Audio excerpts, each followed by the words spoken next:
दोस्तों अभी ज़मीन सर्वे का कार्य चल रहा है तो काफ़ी लोगों को परेशानी का सामना करना पड़ रहा है। तो बहुत आसान तरीका है। एक फॉर्म है 2 यानी कि प्रपत्र 2 और प्रपत्र 3 यानी कि फॉर्म 3। तो आपको दोनों फॉर्म भरना है। एक प्रपत्र 2 में आपको जो दस्तावेज़ है यानी कि जो कागज़ है ज़मीन का, जैसे कोई भी कागज़ हो, आपका खतियानी कागज़ हो या आपने कभी लगान भरा हो, गवर्नमेंट को कर दिया हो तो उसका कागज़ हो, या जो कागज़ हैं, जो भी कागजात हैं आपके पास या कागजात नहीं भी हैं तो आप उस फॉर्म को भर के और जमा कर सकते हैं। प्रपत्र 2 और प्रपत्र 3 यानी कि फॉर्म 3। फॉर्म 3 में वंशावली है। वंशावली का मतलब कि आपके दादाजी कौन है, दादाजी के पिताजी कौन थे, उनके पिताजी कौन थे, यानी कि ज़मीन जहाँ से शुरू हो रहा है वहाँ का पूरा डाटा आपको देना होगा। तो गवर्नमेंट का ये जो रूल है ये काफ़ी आपको सुविधा देगी। और अगर आपके पास कोई कागज़ नहीं है, आपको कुछ भी जानकारी नहीं है, तो आपको परेशान होने की ज़रूरत नहीं है। उसका भी सॉल्यूशन गवर्नमेंट के पास है। आपके अगल बगल में जो लोग हैं, जो लोग आपके आस पड़ोस में हैं, उनका जो कागज़ है उसके चौहद्दी के हिसाब से, उसके डाटा के हिसाब से आपको आपका ज़मीन मिल जाएगा। तो इसके लिए आपको बिल्कुल भी परेशान होने की ज़रूरत नहीं है। अगर आपके पास कोई कागज़ है, खतियानी कागज़ है, दस्तावेज़ है या जो भी कागज़ है ज़मीन का, आप अगर सरकार के पास जो कार्यालय है वहाँ पे जमा करते हैं तो आपको बहुत मतलब सुविधा रहेगा।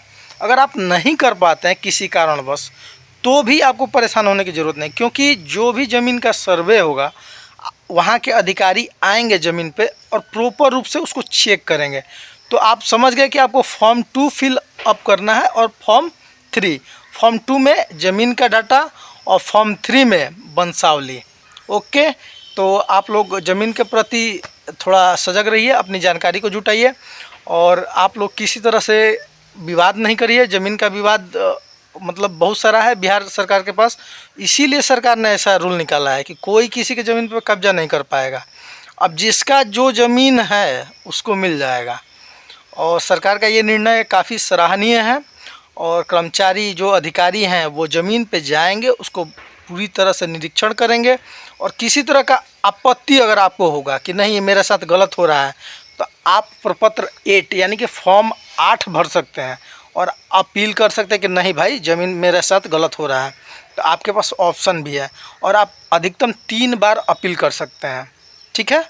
तो और एक जानकारी है कि आप अगर कार्यालय में फॉर्म जमा नहीं करते हैं तो एक वेबसाइट है DSLR, उस वेबसाइट पे आप जाकर अपना फॉर्म सबमिट कर सकते हैं। तो काफ़ी आसान हो चुका है, अभी नेट का युग है। और आप लोग जानकारी एकत्रित रखिए और किसी तरह का अगर आपको कोई भी डाउट हो तो आप कमेंट बॉक्स में हमसे पूछ लीजिए, हम आपको जानकारी दे देंगे। ओके, धन्यवाद, थैंक्स।